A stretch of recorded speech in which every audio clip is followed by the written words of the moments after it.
What's up guys, it's Amanda, and today I just have a bonus video for you guys. I'm going to be filling in my Copic marker color sheet. Some say Copic, some say Copic, y'all know what I'm talking about, so just depends on how you pronounce it. I kind of use the two interchangeably.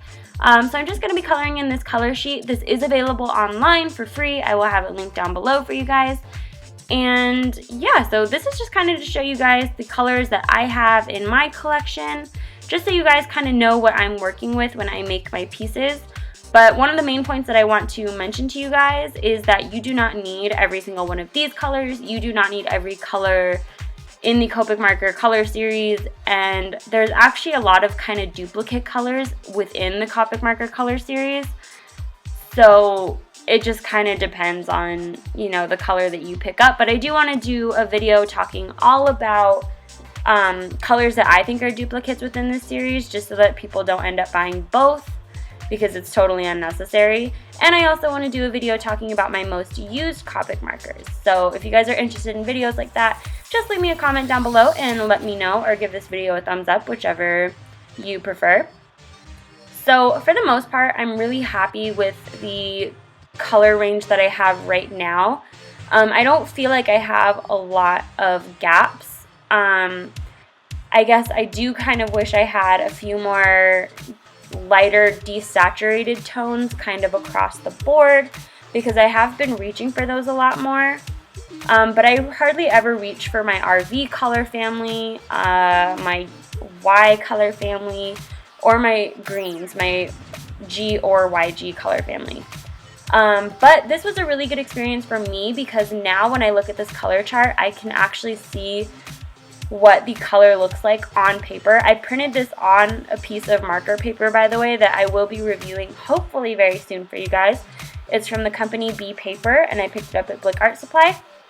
And I don't know if it's a dupe for the Express It blending card, but if I can find the Express It blending card, I will do a comparison for you guys. So that way I know how the markers actually behave on marker paper. Previously, I had printed this color chart out on a piece of just regular printer paper, and it was not the same. Word to the wise, my printer ink did smear when I colored over it with this marker ink, just a little bit, so something to be cautious about when you're coloring. You do have to be a little bit more careful. So yeah, I just think that this is a good experience for everybody to do, so you know exactly the colors that you have in your collection. And when it's been a lot of help so far, just when I'm coloring, for me to look over and see exactly what a color looks like before I pick it out and go all in. So highly recommend doing this. And I know there are different versions of the Copic color chart available online. There's like the hexagon one, but that one's not available for free. This one I just got directly off Copic Marker's website, and I like it. It does its job. You can also get the swatch books and all of that different stuff if you want. But I didn't really think that was necessary at this time. So one question that you guys all might be thinking is, how many Copic markers do I actually own? I own roughly 175 Copic markers at this point in time. They are virtually all sketch markers, with the exception of two that are originals. So they're in that square barrel as opposed to the oval one. But I prefer the sketch ones just because of the amount of ink that they hold. They are more expensive, but they're more of an investment. They're all I've really ever owned when I've started buying Copic markers, so they're just what I'm used to working with. And I like that you can see all of the color information on the cap. You don't get that with the Chows, and that's kind of the one reason I haven't really gone for those.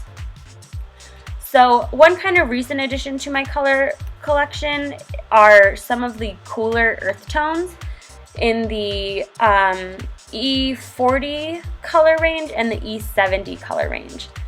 So kind of the 40s and the 70s are a little bit cooler, whereas like the 30s are really warm and the 80s are really kind of yellowy green. Like, you have all these different ranges within the earth tones, and that's why it's one of my favorite families. It's so versatile, and I highly recommend that if you're starting out, to invest in your earth tones and your grays first, just because they give you the most versatility, the most flexibility. It's easy to transform other colors by using earth tones, or grays for that matter. They're both my most used and my biggest color families that I have. I definitely have the most earth tones and the most grays. A close second is probably going to be blues. I have a lot of blues and actually a lot of greens, even though I don't use them that much. So just kind of a glimpse into what I use. Now I'm coloring the grays, and you definitely do not need every single gray marker. I do own all of the Cool Gray series that I just kind of happened to get all of them through buying individually and buying sets. I now have all of them. My favorite grays are the warm grays. I think the warm grays are so beautiful, and I use the lighter warm grays all the time in my drawings, as I'm sure you guys can see. But as you will see, when I'm coloring down into like the darker grays, like the 9s, the 8s, 9s, and 10s, they all start to look the same. So you definitely do not need to own every single one unless you're just really particular about owning everyone and completing your collection. Then you can, but it's not necessary by any means. But I do definitely think the cool grays and the warm grays give you the most versatility. The neutral and the tonal grays are just subtly different. They're just all around more subtle, and they give you a little bit less flexibility, I feel like, but some people like them, and I just prefer to go on the two ends of the spectrum. I like to go cool and I like to go warm because that's what gives me the most bang for my buck, I guess you can say. Yeah, so that's my Copic color sheet, and I hope you guys enjoyed this video. Thank you for watching, and I'll see you Friday with my new video for the week. Bye guys!